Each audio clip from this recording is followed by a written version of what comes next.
So simulan natin dito mga idol. Gilas Pilipinas may siguradong malakas na lineup para sa kanilang magiging unang laban kontra sa koponan ng Chinese Taipei ngayong FIBA Asia Cup. Well, kung bago ka lang, please huwag mo muna kakalimutan na mag-like and subscribe. Maraming salamat po. Finally mga kaibigan, dumating na nga po sa bansang Jeddah, Saudi Arabia ang ating national team, Gilas Pilipinas, no?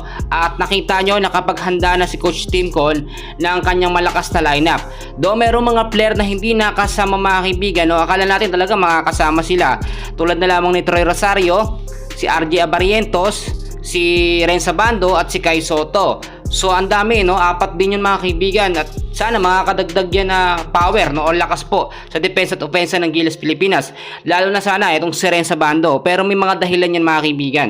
So kung titignan ho ninyo, inilabas na rin ng Gilas Pilipinas ang kanilang official na Final 12 na gagamitin nila para sa magiging unang laban kontra nga po sa koponan ng Chinese Taipei. So nasa frontline si Japet Aguilar, Junmar Fajardo, Jamie Malonzo at si AJ Edu. Sa backcourt naman natin mga kaibigan ang ating naturalized player na si Justin Brownlee, CJ Perez, Scottie Thompson, Dwight Ramos, Carl Tamayo, Kevin Kimbao. Pero may mga update mga kaibigan, tulad na lamang ni Calvin Optana ay nagkaroon ito ng questionable injury, pero cleared naman to play para sa Gilas Pilipinas sa ating national team.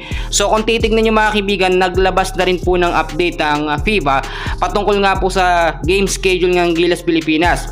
At para din sa mga hindi nakakaalam mga kaibigan, kung titignan ho ninyo, ang magiging unang laban po ng Gilas Pilipinas ay sa August 6 po, no? Una nilang makakalaban Chinese Taipei, alas 9 po ng gabihan sa Philippine time. August 7 naman, New Zealand, 11 PM Philippine time. August 9, Iraq naman, at 4 PM naman yan, Philippine time. So nakita naman natin mga kaibigan, ano nga ba yung mga paghahandang ginawa ng Gilas Pilipinas para makasigurado sila mananalo sila, no? Dito sa group natin, sa group D, sa unang laban sa Chinese Taipei. Nakita naman natin maganda yung performance ng Gilas, yung nagkaroon sila ng friendly game kontra nga po sa koponan ng Macau Black Bears.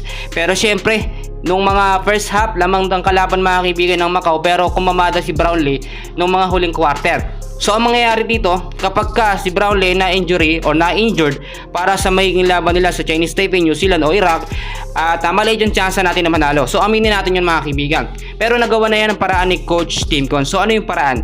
Palakasin ang depensa ng Gilas Pilipinas. Possible na gamitin agad, no, yung tatlong malalaking player natin, si Japet Aguilar, si Junmar Fajardo, si AJ Edu. Kung may Kai Soto nga mga kaibigan, alam nyo, mas matindi at talagang mas mahihirapan na mga kalaban natin dito sa FIBA. Etong Chinese Taipei mga kaibigan, tinatalo lamang yan ng SGA. Pero ibang lineup po, no, ng Chinese Taipei ang kanilang ginamit ngayon para sa FIBA at para din sa Gilas Pilipinas.